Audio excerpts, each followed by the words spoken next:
Hoy vamos con un tema bastante filosófico, la lógica.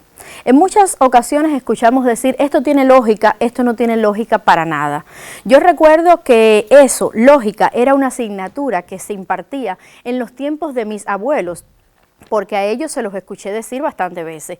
Pero nos hacemos ahora una pregunta, ¿qué es la lógica? ¿Cuándo algo tiene lógica y cuándo no?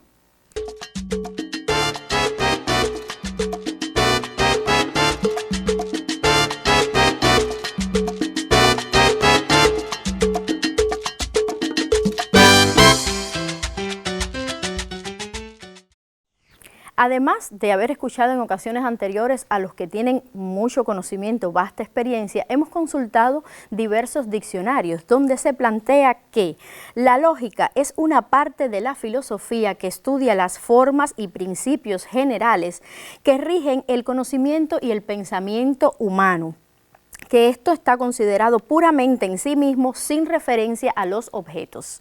Esto es algo que tiene que ver mucho, ya les dije, con las personas, el conocimiento y el pensamiento. Pero vamos a escuchar criterios para ver si en cuanto a lógica llegamos a un consenso.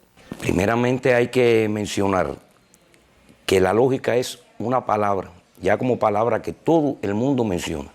Es decir, cuando escuchamos a las personas hablar, ahora en este mundial de fútbol, en los deportes, comentaristas deportivos, locutores, presentadores, en su manera de explicar o defendiendo algún punto de vista o solamente exponiendo ese punto de vista, dicen porque la lógica de este asunto, porque es lógico esto, porque es lógico aquello, etcétera, etcétera, etcétera. Bueno, la lógica es la ciencia que sirve para racionalizar el pensamiento de los seres humanos. En nuestra profesión es una verdad universal que no se concibe el ejercicio del derecho sin la aplicación de la lógica. No puede concebirse, porque el ejercicio del derecho es la aplicación de una normativa previa de las relaciones sociales, de la convivencia, de los valores sociales que defiende cualquier sociedad y, digamos, con la aplicación de las leyes de la lógica y la razón, estas decisiones tienen que fundamentarse. No es fundamentar las decisiones de manera tal que aparezca solamente como una manifestación del poder. En la vida cotidiana nosotros podemos ver la lógica en la actuación del ser humano, o sea, la lógica cuando manipulamos objetos, la lógica cuando nos topamos un hecho, cuando estamos analizando cualquier actividad de la vida cotidiana. Es la lógica, es como el individuo, porque es individual, como el individuo piensa acerca del desarrollo de ese momento, de ese hecho, de ese objeto. El Tribunal Supremo Popular de nuestra nación emitió el dictamen o el acuerdo 172 del Consejo de Gobierno, donde obliga o donde dispone que las decisiones y los fallos judiciales sean explicados, sean motivados, es decir, que la convicción de los jueces, se razone acorde a las leyes de la lógica, mencionadas así especialmente, y a las leyes de la razón.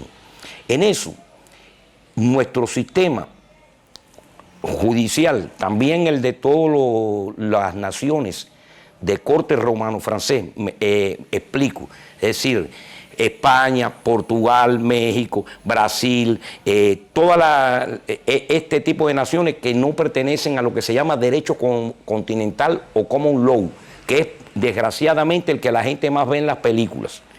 Es decir, este juicio donde el abogado y el fiscal hablan a un jurado y quizás se desconozca que este jurado no tiene que motivar sus decisiones. Es decir, por las películas lo hemos visto, ¿no? El jurado, después del juicio, después que cada cual defiende su punto de vista, se retira y viene con un guilty or not guilty, o sea, culpable o no culpable. ¿Por qué es culpable o no es culpable? No tiene que motivarlo.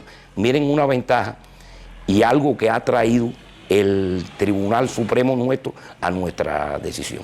Los tribunales motivan su fallo. Los jueces aplican las leyes de la lógica y las leyes de la razón.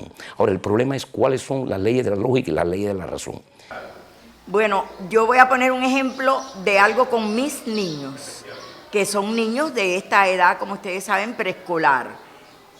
Yo en el relato, el niño tiene que ordenar láminas.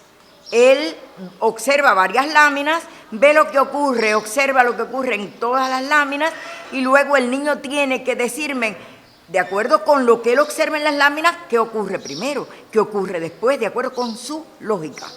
Y entonces, ¿cómo observo eso? Cuando él a través del lenguaje relata acerca de esa historia que tiene un orden que ya él hizo, de acuerdo con su lógica. Y por ejemplo, ahora en esta etapa final del diagnóstico, yo tuve una alumna que sencillamente aparecía en una de las láminas un niño con una maceta, en la otra aparecía un niño echándole agua inclinado sobre la maceta y en la otra aparecía ya el niño al lado de una planta muy hermosa en la maceta. Cuando yo se la doy para que lo ordene, se la doy a ella, la niña, lo primero que hace es ponerme la maceta con el niño echándole agua.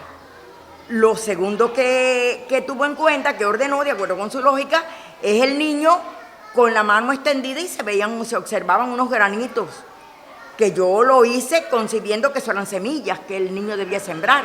Y al final el niño puso entonces ya la maceta con las flores. Cuando va a relatar ahora, yo me quedo asombrada, porque pienso cómo el niño va a hacer un relato que parta de primero echo agua, después le echo algo a la tierra y sencillamente muy fácil. De acuerdo con su lógica, la niña pensó que ya todos los días cuando llegaba de la escuela le echaba agua a aquella maceta donde ella había sembrado, pero no pasaba nada, no crecía ninguna planta. Pero después la niña pensó que si conseguía un poquito de abono y se lo echaba a esa tierra donde estaba la semilla que sembró, podía obtener un fruto. Y al final el niño se asombra de cómo creció aquella planta con el abono que le echó y a mí me dejó boquiabierta, pero esa es su lógica. Porque la mía hubiese sido un niño que consigue unas semillas para sembrar en una maceta, después como el niño es capaz de todos los días cuidar la planta, echarle el agua a la planta y al final observa cómo la planta ha crecido, cómo se ha desarrollado. O sea que la lógica es individual.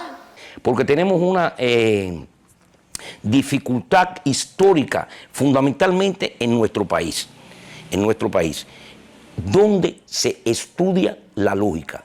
¿En qué nivel de enseñanza? Esa ciencia que todo el mundo menciona, esa ciencia a la que todo el mundo alude, esa ciencia que incluso ya gubernamentalmente nuestro más alto tribunal ha llevado a insertarla dentro de la justicia popular que se administra. ¿Dónde se estudia? No se estudia ya en el bachillerato, en la enseñanza, digo bachillerato porque eran mis tiempos, en la enseñanza media, no se estudia en la primaria donde debiera comenzarse. Martí lo explica. Martí lo explica al traducir de Stanley Llevo, un gran lógico, las nociones de lógica. No se estudia tampoco en la carrera de Derecho. En el caso del maestro, lo más importante es poblar la mente infantil de vivencias.